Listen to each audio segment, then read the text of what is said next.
This time on Character Creation Showdown, 2 opposing players race to build a better D&D 5e character based solely on the roll of the dice. These dice rolls will determine the foundation of their builds, but from there, it's all up to the players. After their builds are completed, they will be reviewed and scored to determine who is the ultimate character creator. You will be a tank, half-orc, artificer that can multi-class with fighter, cleric, and/or any one full spellcaster. You will decide the restriction for your opponent. I gave you no armor. I give you AoE spells only.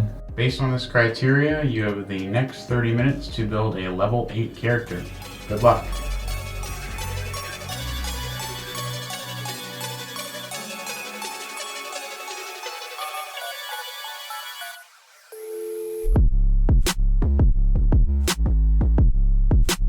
For the role of tank, they must have the ability to be an enticing target by dealing a lot of damage or forcing the enemy to attack them, as well as have the ability to protect allies from taking damage through features such as the interception fighting style, or controlling the enemy's movement by means including, but not limited to, preventing the enemy from moving past you. They must also be able to mitigate above average damage by either avoiding it through their armor class and/or taking it with their hit points against a random monster with a challenge rating equal to their level. The player will receive 1 point for the criteria that they did better at than the other player. The player with the most points after reviewing their build wins. So make sure to watch the end to see whose build comes out on top.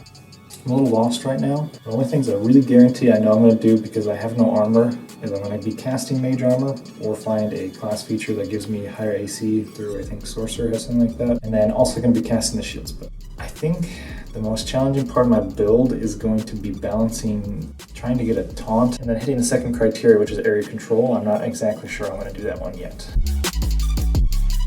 My initial thought was the first 2 good options for Artificer would be Battlesmith or Armorer. They both offer different options in terms of tanking. I think I'll probably only take them to 3, as extra attack does not really matter in this case for tanking. I mean, maybe if you want to taunt 2 enemies instead of 1, but it's very rare that you can get in melee with 2 enemies at a time. So beyond that, I'm still deciding on the multi-classes to take afterward. For sure, I'm already figuring out the restriction. Only being able to cast AoE spells. I might not have any spells at all. I'm taking a look, but Really rough. I don't know if I'm going to make it on this one, to be honest. It's getting really close, so we'll see. Honestly, I think Jonathan and I are both struggling. I know we always say we're pretty evenly matched, but I think I have a good chance on this one, truly. pretty good. I got all my classes, like level spread and subclasses chosen, I think. Still selecting a few feature choices.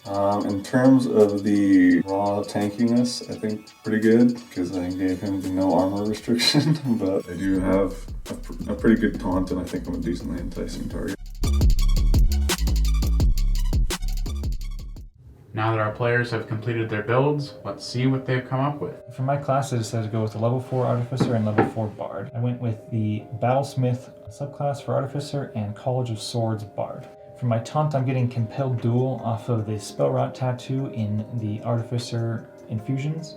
It's a common item. I have Silvery Barbs to hopefully make their Wisdom save fail more. I'm also using Booming Blade on most of my turns, so they're decentivized to move away from me, or they'll take extra damage. To fit into area control, I took the Fighting Initiate as one of my feats to get Interception to reduce people's damage by a d10 plus proficiency bonus as a reaction. My Steel Defender, through the Battlesmith, also gets the Deflect attack each turn as a reaction to give an enemy disadvantage on their attack. For my spells, I decided to take Sanctuary, Silvery Barbs, Aid, Heroism, and Bane to bolster my allies' defenses, or make my enemies less likely to hit. Because I was given the restriction no armor, I went with Magic Initiate to get mage armor, and then my dexterity is a 16, so my floating AC with an infused shield is 19 as a base. And then I have a reaction shield to go to 24, and I also have the option to do a defensive flourish to get up to, on average, 27.5 combined with shield if I need to. I also have ways to mitigate damage with Absorb Elements, False Life to give me temp HP, I have the Mirror Image spell, and then the Deflect attack can also apply to attacks going against me. Main tactics are Run In, Compelled Duel as a bonus action to force them to attack me, and then attack using Defensive Duelist if I need to, if I feel like I need to boost my AC some, and then save my reaction to intercept other people near me, or cast Shield on myself to boost my AC. For my my classes and subclasses, I went with Artificer 3, Cleric 2, and Fighter 3, choosing the Armorer, Twilight Domain, and Psy Warrior, respectively.